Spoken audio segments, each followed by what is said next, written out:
Hi everyone! Magandang umaga, tanghali, hapon at gabi sa inyong lahat. Welcome dito sa aking YouTube channel. Ako si Lerma Novales Sarmiento, ang writer at author ng aklat na to na pinamagatang Life in Three Parts. Ang layunin at misyon ng aklat na to ay para magbahagi ng ebanghelyo ng salita ng Diyos para magpahayag ng katotohanan at ipakilala sa inyo na ang Espiritu Santo na hindi natin nakikita ng mata ay ang siyang totoong nag-iisang Diyos at amang espiritual na may pag-aari ng katawan at kaluluwa ng buong sangkatauhan na dapat lang nating sambahin at ibigin ng higit sa lahat. At sa araw na to, ang topic ko ay 2025, katapusan na ni Bongbong Marcos, ayaw pang mag-repent. Tulad ng sinabi ni Jesus, templo ng Espiritu Santo ang katawan ng tao at ang tao hindi nabubuhay para sa sarili lamang o dahil sa tinapay lamang. At sinabi ni Jesus na may kasalanan na may kapatawaran, ngunit hindi ang lapastanganin mo ang Espiritu Santo. Ang ating katawan ay sagradong tahanan ng Espiritu Santo. Tayong mga tao ay hindi nabubuhay para sa sarili lang natin. Ang ating katawan ay templo ng Espiritu Santo at ang ating kaluluwa ay siyang espiritu at buhay na tinanggap natin sa Espiritu Santo, na siyang parating kasama ng Espiritu Santo. Ang ating kaluluwa,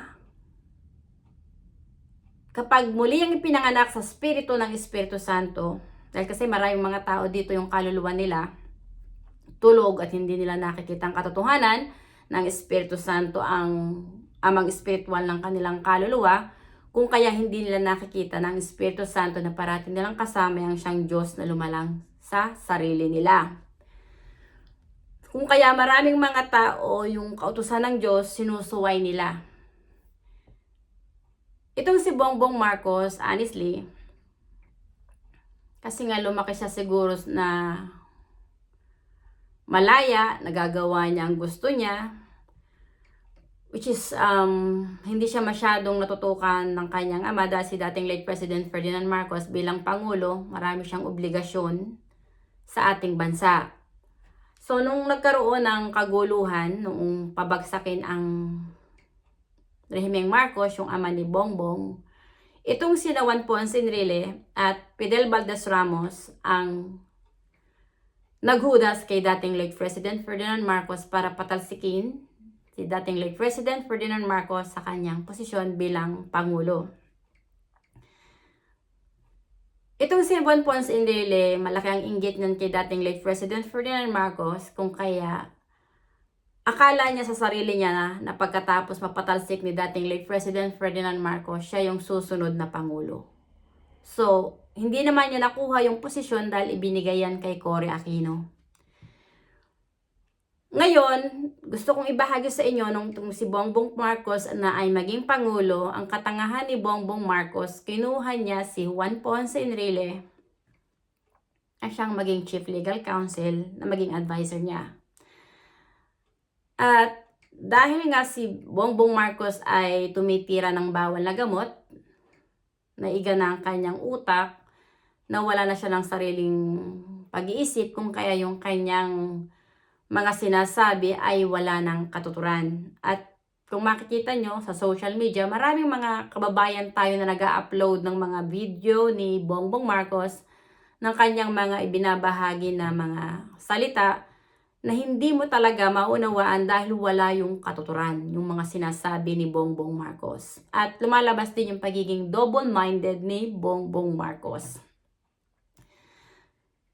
Itong si Juan Ponce Enrile, dahil nakikita niya na si Bongbong Marcos ay mentally deteriorating na, wala na sa sariling kaisipan, at wala nang katinuan ng kanyang utak. So itong matandang hudas na si Juan Ponce Enrile, nag-take advantage siya para gamitin si Bongbong Marcos para maisakatuparan ni Juan Ponce Enrile kung anong plano niya. Honestly, itong nagaganap na kaguluhan sa ating bansa, yung pagpapahuli kay Tatay Digong para dalhin sa The Hague sa Netherlands, at yung pagnanais nila na i-impeach si Sara Duterte, planado yan ni Juan Ponce Enrile. Dahil yung si Juan Ponce Enrile na yan, ang nagdidikta rin kay Bongbong noon para patalsikin yung magagaling na leader na itinayo ni Tatay Digong. So, yung sinarimulya na ipinasok ni Bongbong, kagustuhan niya ng matandang Judas na si Juan Ponce Enrile. Honestly, si Juan Ponce Enrile ang Judas Iscariot. Sa ating bansa na siyang ahas, Judas, at traidor. Na ang puso ay nasa panig ng demonyong si Satanas. So, hanggang si Juan Ponce Enrile nananatili sa posisyon sa ating gobyerno, mag-aasik at mag-aasik yan ng kadiliman. Mamanipulahin niya ang mga tao sa ating bansa na susunod sa kanya. Kaya kapag si Juan Ponce Enrile ang namuno, dahil si si Bongbong Marcos, hindi naman siya tumatay sa sarili niya para maging leader, at ang ang kanyang advisor, binigay na niya sa kanyang advisor, kung kaya itong si Bongbong Marcos ay matatawag mong weak leader talaga. At gusto kong ibahagi sa inyo ang katotohanan na itong si Bongbong Marcos, hindi niya naunawaan ang kanyang katawan ay templo ng Espiritu Santo. Ang may pag-aari ng katawan at kaluluwa nating mga tao ay ang Espiritu Santo. Itong si Juan Ponce Enrile ang nagdidikta kay Bongbong Marcos para maghudas at magtraidor sa mga Duterte. Kung kaya si Bongbong Marcos ay naging Judas na rin at traidor, hindi lang sa mga Duterte kundi sa buong sambayanan sa ating bansa, sa kanyang kapwa niya Pilipino. Yung soberanya sa ating bansa ay parang niyurakan at tinapakan ni Bongbong Marcos dahil mas pumapanig siya sa ICC na wala naman silang power para makialam sa politika sa ating bansa dahil hindi naman tayo sakop ng ICC. Pero itong si Juan Ponce Enrile, dahil yung si Juan Ponce Enrile, may connection niyang hayop na matanda na yan. Connected yan kay George Soros na siyang tumulong noon na nag-finance sa EDSA Revolution para patalsikin si dating late President Ferdinand Marcos. Itong si George Soros, honestly, galit yan kay Tatay Digong dahil nga sinabi ni Tatay Digong na yan yung currency manipulator, yung matanda na yan.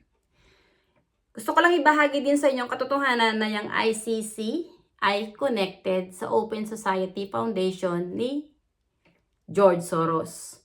So lahat ng nangyayari sa ating mundo, sa ating bansa, ay yung mga demonyo ay nagsasama-sama na. Ang labanan na dito sa ating mundo ay Armageddon. Espiritong mabubuti laban sa espiritong masasama. Yung mga espiritong masasama, yan yung sina Juan Ponce Enrile, silang mga Judas, sa traidor. Nasa panig sila ng demonyong si Satanas. So lahat ng mga ito, yung sina Juan Ponce Enrile, sina Chis Escudero, dahil sila yung nasa posisyon, mataas ang kanilang posisyon, so feeling nila mananatili sila sa posisyon. Hindi lang naunawaan na yung kanilang katawan, templo rin ng Espiritu Santo. Yung buhay na meron tayo ay pansamantala lang, babawin ng Espiritu Santong buhay sa atin, at tayo mamamatay at lilisan dito sa mundo. Yung ating kaluluwa may pupuntahan pa yan eh. Hindi porket namatay na tayo dito sa mundo, tulad ng sinasabi ng iba, rest in peace. No. Kasi pag namatay tayo, yung ating kaluluwa, haharap pa yan sa Espiritu Santo para humarap sa paghukom base sa ating mga gawa at pananampalataya. Kung dito sa lupa, sumamba ka sa mga rebolto, santo-santo at Diyos-Diyosan, nadala ng mga Espanyol, ang kaluluwa mo, nalayo sa Espiritu Santo na nanaan sa iyong katawan. At kapag mas pumanig ka sa mga Judas, ahas, at traidor, ang kaluluwa mo nahiwalay sa Espiritu Santo na nanahan din sa iyong katawan. Dalang puso mo ay nasa panig na ng demonyong si Satanas. Nagpaampon ka sa demonyong si Satanas para kalabanin mo mismo ang Espiritu Santo na nanahan sa iyong katawan na siyang iyong Diyos na lumalang sa iyo, na may pag-aari ng iyong katawan at kaluluwa.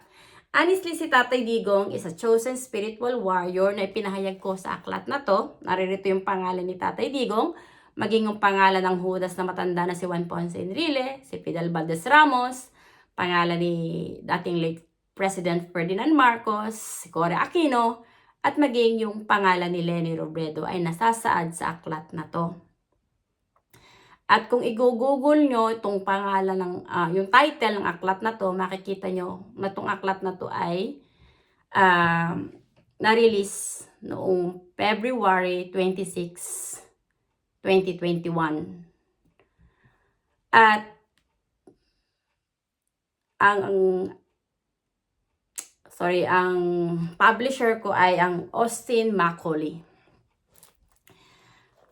At itong si Juan Ponce Enrile, honestly, ang nagpaplano ng lahat, connected siya sa mga dilawan, kina Leila de Lima, sa mga kaparian, kasi yung asawa ni Juan Ponce Enrile, mataas ang posisyon niyan sa simbahan ng Romano Katoliko. Syempre, nung sinabi ni Tatay Digong na stupid at walang common sense ang Diyos ng mga pare, which is totoo naman na talagang stupid at walang common sense ang mga Diyos ng mga pare, dahil yung mga pare, hindi nila alam na ang may pag-aari ng kanilang katawan at kaluluwa ay ang Espiritu Santo. So itong mga pare, hinihikayat kayong sumamba sa mga rebolto, santo-santuhan at Diyos-Diyosan, iduluhin nyo sila na sila yung spiritual father nyo, at magrosaryo. At yung papa nila sa Roma, yung sa Vaticano, ang kanilang kinikilala na Holy Father. Which is ang dapat lang nating kilalanin na Holy Father, ay ang Espiritu Santo na nananahan sa ating katawan dahil siya lang yung holy, hindi yung Papa ng Romano Katoliko. Yung katawan ng Papa ng Romano Katoliko, templo rin ng Espiritu Santo, may pag-aari ng buhay ng Papa ng Romano Katoliko ay ang Espiritu Santo rin. So, alam ng Espiritu Santo na tong Papa ng Romano Katoliko ay nagmamataas at nagmamayabang sa kanya. Gusto kong ibahagi sa inyong katotohanan na kapag binawi na ng Espiritu Santo ang kaluluwa sa Papa ng Romano Katoliko o sa mga pare, walang puwang sa langit ang kaluluwa ng mga pare, maging ng Papa ng Romano Katoliko, dahil ang kanilang itinuturo ay salungat sa Espiritu Santo. Yung mga aral ni Jesus nanggaling sa Espiritu Santo. Yung doktrina ng Romano Katoliko, gawa yun ng mga tao, at hindi yun nanggaling sa Espiritu Santo. Kung babasahin mo ang Biblia, wala kang makikita na itinuro si Jesus na Holy Catholic Church, o kaya ay magrosaryo ka, o itaas mo ang pangalan ni Maria na ina ng Diyos. Dahil kalapastanganan niya sa Espiritu Santo. Kung kaya, ang tawag ni Jesus kay Maria ay babae lang. Dahil kalapastanganan sa Espiritu Santo, na itaas mo ang pangalan ni Maria na ina ng Diyos at magdasal ka ng rosaryo, at sumamba sa mga rebolto, santo-santo at Diyos-Diyosan, which is pinagbabawal yan ng Espiritu Santo, na siyang Diyos na may pag-aari ng ating katawan at kaluluwa. Honestly, itong si Bongbong, may karamdaman na siya. Di magtatagal, babawin ng Espiritu Santo ang kaluluwa sa kanyang katawan. Ngayon, itong si Bongbong, kung hindi siya magsisisi, hindi siya magbabalik loob sa Espiritu Santo, yung kanyang kaluluwa, hihilahin niya ng demonyong si Satanas sa impyerno. Doon ang punta niya. Hindi yan makakapasok sa langit dahil hindi si Bongbong Marcos patatawarin ng Espiritu Santo dahil ang puso niya ay naging Judas, traidor at ahas na katulad ni Satanas at katulad ng advisor niya na si Juan Ponce Enrile. Honestly, itong mga tao na nag-aresto kay Tatay Digong, mga duwag na sila, bahag na ang kanilang buntot, at kapag iniimbitahan na sila sa Senado para pag-usapan yung mga issue na naganap sa pag-aresto kay Tatay Digong, itong mga kupal ayaw umattend. Dahil ang mga yan, umiiwas. Pero kahit anong pag-iwas nyo, lalabas at lalabas ang katotohanan. Na kayo, Juan Ponce Enrile, Chis Escudero, Sena Trillanes, Leila de Lima, yung si Maria Ressa, lahat ng mga dilawan nasa panig ni Juan Ponce Enrile, nina Chis Escudero, nagsama-sama ang mga yan. Ito lang si Bongbong tanga. Dahil nga naiga na ang kanyang utak, gawa ng droga, nadala na rin si Bongbong Marcos ng mga hayop na mga to. Na yang sina Juan Ponce Enrile. Honestly, no, si Tatay Digong ay dinala sa The Hague, Netherlands. Nakita ko yung video ng Judas na matanda na si Juan Ponce Enrile na sinupalpal daw niya yung mga DDS supporters na kinarma na daw si Tatay Digong. Pero ang katotohanan, si Tatay Digong hindi kinakarma. Ginawa nyo siya ng kasamaan kaya siya nandoon sa posisyon na yon. Pero yung Holy Spirit, yung Espiritu Santo na nasa katawan ni Tatay Digong, yun naman ang gagante para durugin kayong mga ulupong. Si Tatay Digong hindi nabubuhay para sa sarili niya. Alam ng Espiritu Santo ni si Tatay Digong ay mabuti at malinis ang kanyang puso na may pagpapahalaga sa buhay espiritual ng kanyang kapwa. May pagpapahalaga siya sa kaluluwa ng kanyang kapwa. Imaginein mo, worldwide, maraming mga tao ang pumunta sa The Hague, sa Netherlands para suportahan si Tatay Digong. Kahit ibang lahi, mas pumapanig kay Tatay Digong.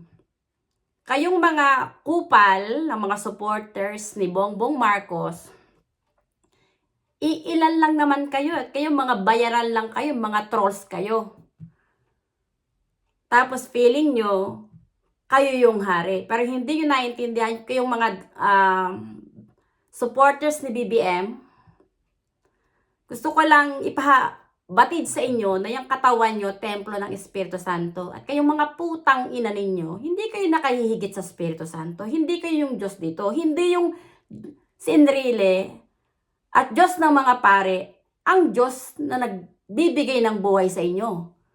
Kundi ang Espiritu Santo. So kayong mga kupal, kayong mga ulupong, kayong lahat, dudurugin lahat kayo ng Espiritu Santo. Bilang na ang araw ni Bongbong Marcos.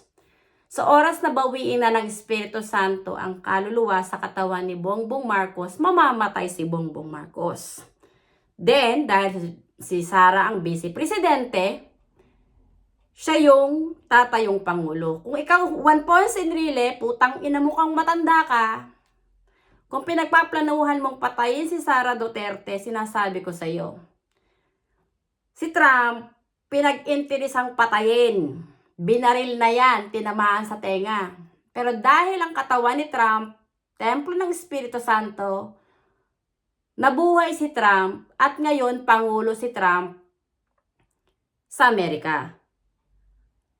Yung lahat ng kawalangyaan nyo na gagawin sa mga Duterte, alam lahat niya ng Holy Spirit. Dahil yung katawan natin, templo ng Holy Spirit. So, ang nagpoprotekta kay Tatay Digong, magpoprotekta kay Sara, ay ang Espiritu Santo na parati nilang kasama. Kaya itong si Juan Ponce Enrile, putang ina mo kang matanda ka, kahit magtago ka, saan mang lupalop ng lupa, putang ina mo, alam ng Holy Spirit kung nasaan ka. Dahil yung katawan mo, templo niya. At ang Espiritu Santo ang may hawak ng buhay mong Judas ka na demonyo ka.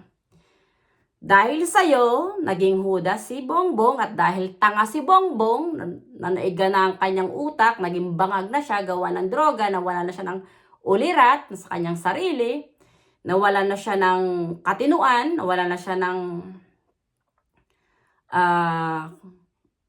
pag-iisip, ng tamang pag-iisip, kaya minamanipula mo na lang, Juan Ponce Enrile, itong si Bongbong Marcos. Ginagamit mo si Bongbong Marcos para sa iyong mga plano. Pero kung Juan Ponce Enrile, iba yung mararanasan mo. Pag pinatay ka ng Espiritu Santo, dudumugin ka ng taong bayan. Dudurugin ka. At lahat ng mga Judas, yung mga itong mga nagkaisa para arestuin si Tatay Digong, mananagot lahat kayo sa Espiritu Santo. dahil kayo yung mga demonyo at Judas. Bilang ng mga araw nyo, yung mga ginagawa nyo ngayon sa gobyerno na hindi kayo uma-attend para pag-usapan yung mga dapat pag-usapan, talaga sinasabi ko sa inyo, umiwas kayo ng umiwas, the more kayong bibigyan ng pagsubok ng Espiritu Santo. Kung anong itinanim yung kasamaan sa kapwa nyo, kayo ang aani noon. Yung bunga ng inyong ginawang kasamaan, babalik yan sa inyo. Dahil ang Espiritu Santo ang gaganti para durugin kayo.